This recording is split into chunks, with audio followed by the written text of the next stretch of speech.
Good YouTube, Quinn Wade coming to you with that instant basketball analysis on Analysis Playground on YouTube, exclusively on there, of course, forever as it should be. Minnesota won the season series because there's one more game that they play. They're 3-0 against the Blazers this season. Portland goes to 28 and 31 and 16 and 15 at home. The Timberwolves improved to 36 and 23 and 16 and 12 on the road. Minnesota 124 to 121.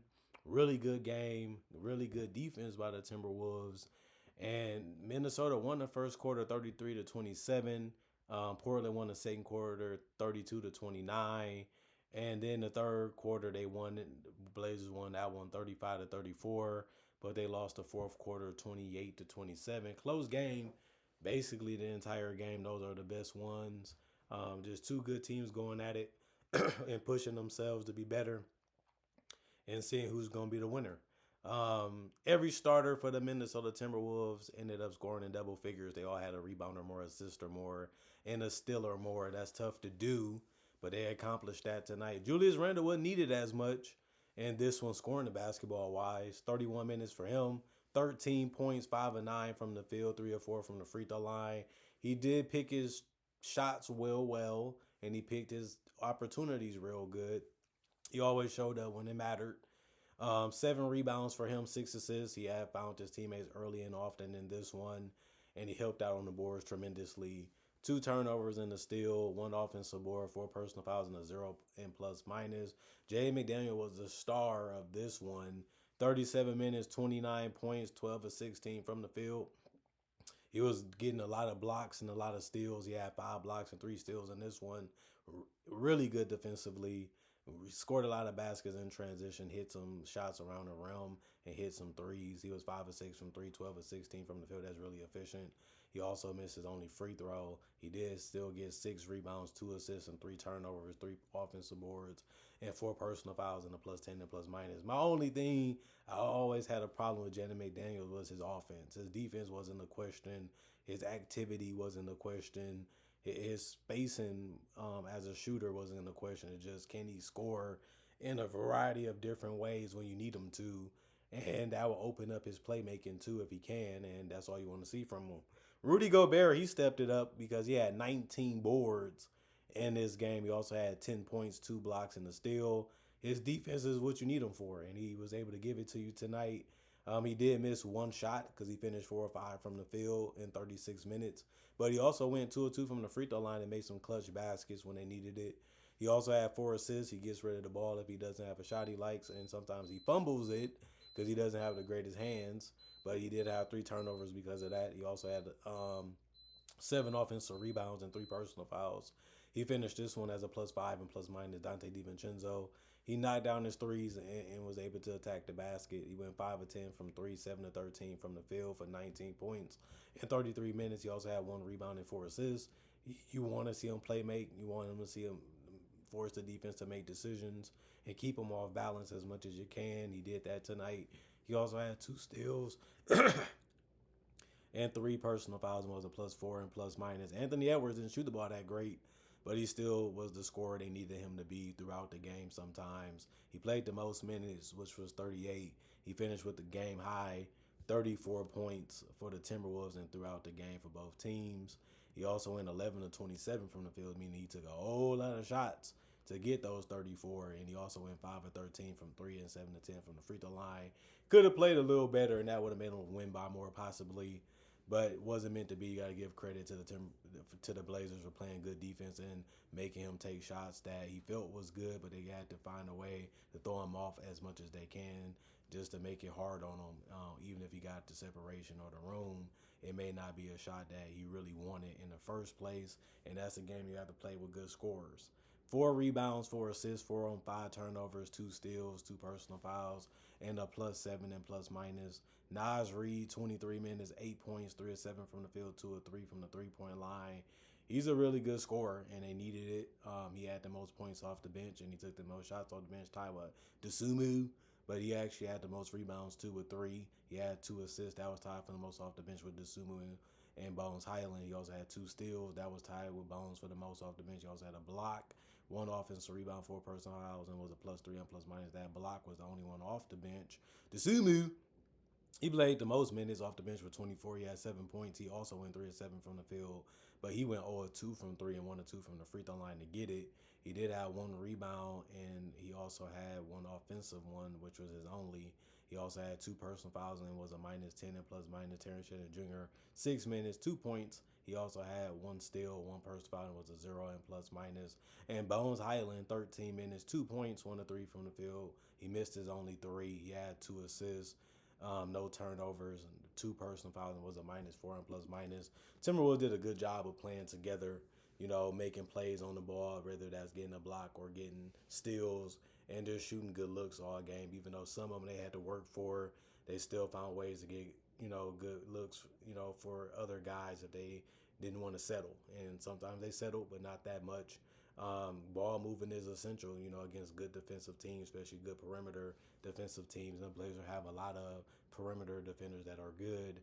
And the Blazers, they just weren't ready for the counters that the Timberwolves had for them. And they kept on guessing too much, and it opened up things for the Timberwolves to exploit, and they did. The Blazers, though, all their starters scored in double figures, 2 in points. They all had a rebound. They all had an assist. They played a good game, and that's why they had a chance to win it. It just wasn't meant for them to get it. Jeremy Grant, he went 2 of 5 from three, 13 of 15 from the free throw line. They could not guard him when he was attacking them. He's a tough cover in general, but he also went 3 of 12 from the field, so that's the even out right there. 21 points for him in 35 minutes. He had 5 rebounds, 2 assists, 3 turnovers, and 2 steals, 3 offensive boards, 0 personal fouls, was a -7 and plus minus. Kind of a love-hate relationship with how he played tonight because, it worked because he scored a lot of points and he did it in an efficient way by getting to the free throw line. But he did miss a lot of good opportunities that he was able to get and create for himself sometimes too. And if he would have shot it just a little bit better, they probably win. Kamara, 37 minutes, 11 points, 5 of 14 from the field, 1 of 5 from three, 0 of 2 from the free throw line. Good scoring, man, from him. You just wanted him to shoot the three ball better and make his free throws. That's the many criticisms you can give him. 4 rebounds, 5 assists, 3 turnovers, and a steal. 2 offensive rebounds, 4 personal fouls, and a -12 and plus minus. He did a lot for this team. You just want him to be more efficient next time around. Chris Murray was the X factor for them. You didn't know what type of game he was going to give you after you started him, and he ended up giving you a decent one. 29 minutes, 16 points, 7 of 10 from the field, 2 of 3 from the three-point line, missed his only free throw. He did have 5 rebounds, 1 assist, no turnovers, 2 blocks, 2 offensive rebounds, no personal fouls, and was a +1 and plus minus. Donovan Clingan was dominating inside the paint. He had 16 boards, 2 blocks, and 3 steals. He can be that type of guy. And he had 11 points because he was scoring in the paint and also went 2 of 4 from three, finished 4 of 7 from the field and 1 of 2 from the free throw line. He could have played a little bit better. He just couldn't. It was just tough in there for him sometimes too. And sometimes he had to pass the ball out because of that. So you got to give credit to the Timberwolves and their defense, mainly Rudy Gobert. 2 turnovers for him, 4 offensive rebounds, 1 personal foul, and a -4 and plus minus. Drew Holiday, he can score. He attacked the basket. He made his threes. He got to the free throw line. He went 2 of 4 from three, 2 of 2 from the free throw line, finished 9 of 16 from the field, really efficient. Had the most points on the team with 22. Didn't look like he was working too hard to get them either, which is a good sign for him since he's getting older. 3 rebounds, 4 assists, 5 turnovers, and a steal. 2 offensive rebounds, 2 personal fouls, and a -8 and plus minus. Thibault did a good job of splashing threes and finishing at the rim. He went 3 of 5 from the field, 2 of 3 from the three-point line, 2 of 2 from the free throw line, 10 points in 10 minutes. 1 rebound, 1 assist, no turnovers, 1 offensive board, 2 personal fouls, and a +3 and plus minus. Krejci, he wants to shoot them threes. He went 2 of 5 from three, 3 of 6 from the field for 8 points in 15 minutes. He also had 3 rebounds, 2 assists, 1 steal, 0 turnovers, and a personal foul. And he was a +5 and plus minus. And Scoot, he was working hard. He was doing too much dribbling, too much second guessing himself. He's not as strong and as fast as he was in high school and college. These people are just as big, just as tall, just as athletic as you. And that has been his problem in the NBA, besides being able to create separation to shoot. He doesn't want to shoot. And the threes, you want him to shoot them if you're a defender.